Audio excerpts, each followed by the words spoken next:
बिस्मिल्लाहिर्रहमानिर्रहीम। अस्सलाम वालेकुम। मैं हूं आबिद अज़ीज़। इस व्लॉग में मैं जिस होम्योपैथिक कंपोजिशन को डिस्क्राइब करने जा रहा हूं उसको कैन 21 ड्रॉप्स के नाम से जाना जाता है।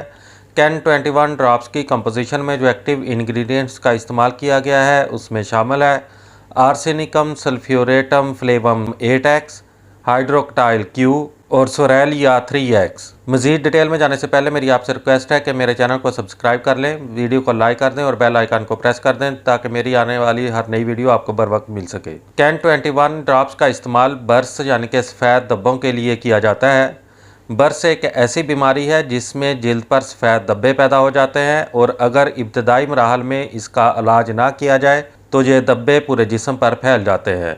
इसका ज़्यादातर असर हाथ और पैरों पर होता है। गर्मी और सूरज की तेज़ शुआएँ इसमें हिद्दत पैदा करती हैं और इसमें जलन, खारश और सुर्खी पैदा हो जाती है। इसका मरीज़ धूप बिल्कुल बर्दाश्त नहीं कर सकता।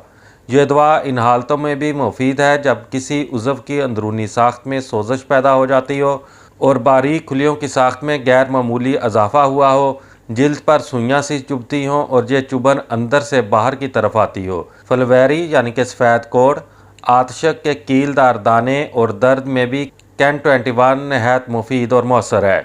कैन 21 की खुराक का इस्तेमाल कुछ इस तरह से है कि मरीज़ को चाहिए कि दिन में 3 बार 2 से 3 घूंट पानी में 10 कतरे हल करके इस्तेमाल करे। कैन 21 आपको बाज़ार से किसी भी होम्योपैथिक मेडिकल स्टोर से बआसानी दस्तयाब हो सकती है। उम्मीद करता हूँ कि ये वीडियो आपको अच्छी लगी होगी। इसी के साथ ही नेक्स्ट वीडियो तक आबिद अज़ीज़ को इजाज़त दें। अल्लाह हाफिज़।